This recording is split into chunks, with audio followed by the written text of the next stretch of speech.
So, you clicked on this video because you wanted to learn how to make a pulse extender. Well, let's just say there's a lot of different ways to make a pulse extender.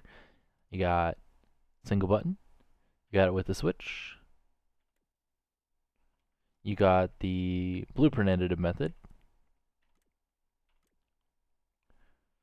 you got with a spud gun, you got also with a spud gun,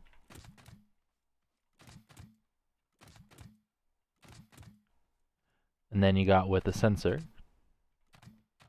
if you don't want to use any logic at all. You also got with a piston, again, if you don't want to use any logic at all other than the timer. Also, you can avoid using the timer if you use a controller with this one. And then you got the most compact method. So let me show you guys how to build these. We'll start with the simplest one first. You do gate, gate, gate with your timer, and you're gonna go nor, and that one will be and, right? And then you're gonna go there, there, and then back, that one, and then that one. And then your timer will be however long you want it to be on for. And you're gonna hook your button up into the first one here. And that's it. The time will be, the length minus 2 ticks. So like if you want it to be for a full second, you'll do 38. Ah, yes, the problem that's with this one. You can't use 1 tick pulses, because then it does that. It does reset itself, but yeah, it can't take 1 tick pulses. So the only 2 ways to fix that is to either add 2 more gates, set these to OR, and then hook that up into there. See? Can't break anymore, which is good, but this is already more logic. The other method would be to use something like this, but I'll show you guys that later. If you want one of the smaller methods that you don't want to use a button for, and you're fine using a switch, right? You could just use a single gate, set to XOR, input your timer, put your switch, hook it into both of those, and then the timer into the XOR gate. Again, this will be length minus 1 tick instead of 2 like that one. And that's it. Very basic pulse extender. And then we're going to go to the blueprint edited method. I'll show you how to do it without blueprint editing as well. So first thing we're going to do is we're going to grab a blueprint edited XOR gate. I always paint them blue because by default they're blue. So I'm going to go here. Just going to grab one of these. These are just wired to themselves. It's just an XOR gate wired to itself. But we're going to place down 3 gates. We're going to go 1, 2, and 3. I'm going to weld that onto there. I'm going to delete this because we won't need it. And then we're going to do our button. Actually, sorry. Don't need that one. We need the timer. That's my bad. And we go this one to there, this one to there. And we're going to set this to NOR. And what this will be is a 1 tick pulse generator. Because unlike this one that can't take 1 tick pulses, this one needs 1 tick pulses. Then you're going to have this go into both of these, and then the timer into this. And the way a self-wired XOR gate works is you can either pulse it on for a single tick that will keep it on, or if you pulse it a second time, it will turn off. And the way that works is, again, if we replace this with the non-blueprint edited version, we put this in a loop, set this to XOR. If one of these is on, right, it requires the one before it to be on and that one to be on, and then they'll all be on, because it's an odd amount. So if you power all them on at the exact same time, it will stay on. But if you power them all, on again when they're already on, since it's an XOR gate, it'll be the opposite. It will turn itself off.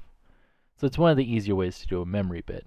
The downside with doing 3 gates is we're going to have to hook this up into all 3, and this one into all 3, and I think this looks like a mess, but it does work. And that's how I do it without the self-wired XOR gates. It's just this looks a lot messier than with the single gate. So yeah, that's another method. Now we're going to go into, I think these ones are self-explanatory. Just hooking a button into, a gate, right? And a timer. So it's pretty self-explanatory. So I'm going to skip all of these ones here. Because again, it's literally just button into a piston into your sensor. I'm going to go to this one though, which is a little bit more complicated. So I'm going to grab a sensor. And then I'm going to grab a piston.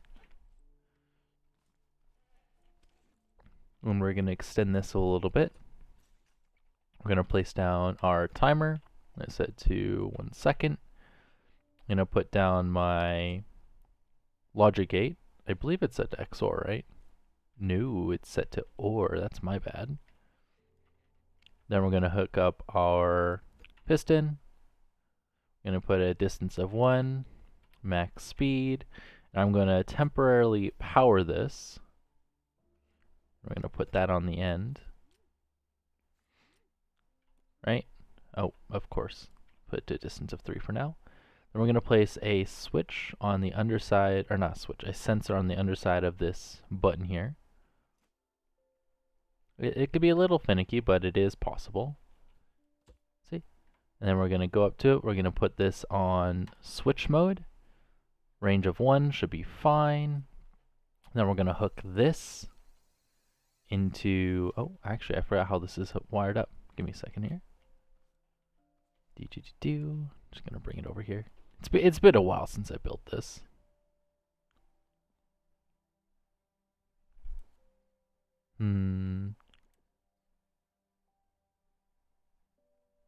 See, what it looks like is this sensor is hooked up into this gate. This is hooked up into there, and that one goes into there.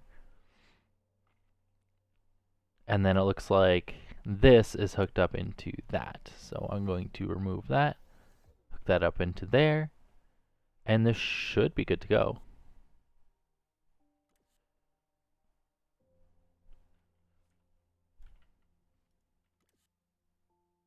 Huh. No, I clearly did something wrong there. Doi. Un momento. Yeah, okay, I realized what I did wrong. So the button is supposed to go into the OR gate, and the OR gate is supposed to activate the piston, right? And then the button also goes into the timer, and then the timer also goes into the OR gate.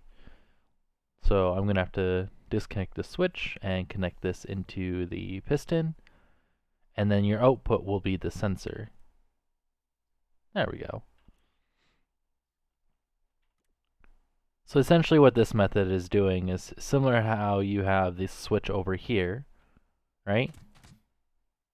You have the button that activates, the switch.